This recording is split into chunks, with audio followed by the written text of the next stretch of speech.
The other short that we looked at was A Night on Bald Mountain, which was super cool. Yeah, super cool. I had never heard of this movie. I only found out about it because it's listed on Letterboxd. I never even heard of this type of animation before, which is also super cool and interesting. Yeah, pin screen animation is the method that it was animated with, which was basically invented the year prior. This movie took, 18 months to finish? Mm-hmm. For 9 minutes, approximately. Which, like, it makes sense. Like, this is so intricate. It's really... Yeah. It's really absurd, like, the amount of...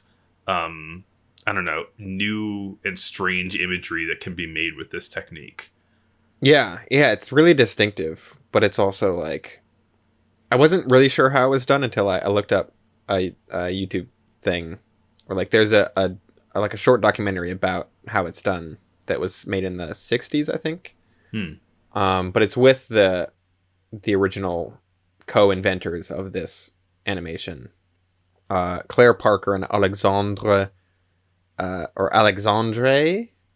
Alexiev. I should really look up how to pronounce things before recording them on a podcast, but his middle name is Alexandrovich. His parents just picked one name and just went with that, huh? They were just like, let's just put a bunch of variations on that. Alex. Yeah.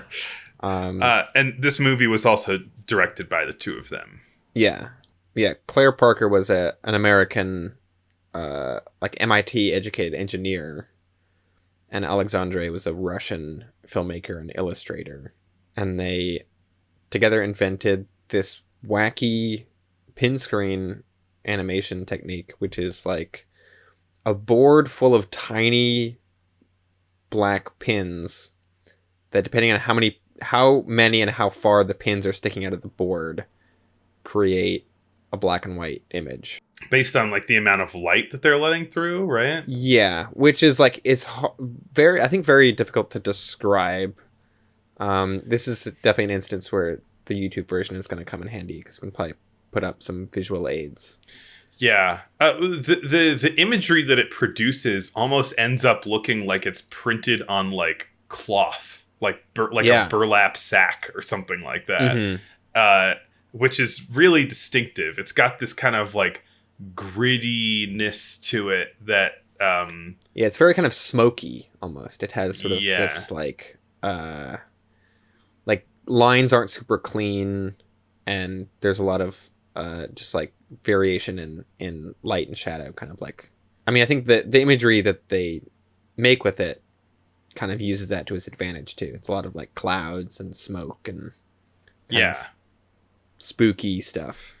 But I mean, speaking of the imagery that they make with it, there are like, this really must just be to do with their animation prowess and not with the device itself, because there's some really incredible imagery in this movie, not just in and of itself, but also like in terms of like how it was animated.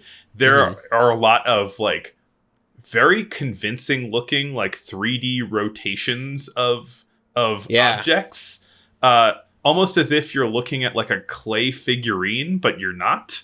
Like it kind of produces that effect in a way, but like the way characters move around and shift, and the way that like shadows fall on faces, it's so intricate. It is like no wonder it took so long, because it's incredibly it seems incredibly like labor intensive and artistic, like as far as what is afforded in animation.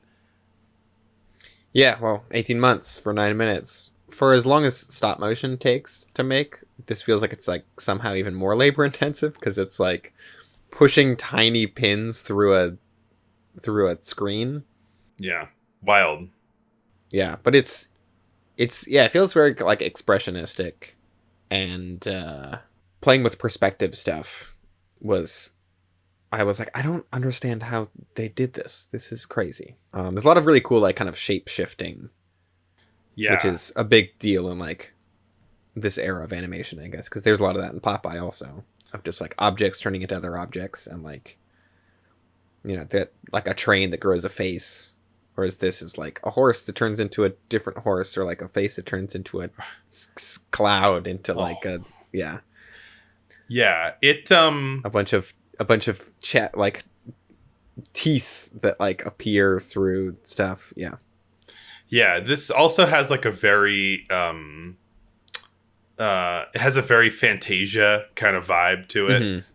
It's just music. It is the song "Night on Bald Mountain," the classical song Mhm. by Mussorgsky.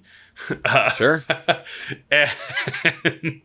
And it's just a bunch of like really kind of, it's like the devil scene in Fantasia. Mhm. Just a bunch of macabre imagery set to that Yeah. piece. Right, because that piece is also used in Fantasia, right? Oh, I don't know. Maybe it is. Oh, is it the same thing in Fantasia? I'm not. It's been a while since I've seen it, so I'm not sure. But if so, then it's very likely that this short was an influence on Fantasia. Wow. Yeah. No way. Because yeah, the Totally. imagery is very similar. I'm a little distracted because my front window is open, and I think that the delivery guy just saw me podcasting, which is embarrassing. Oh no!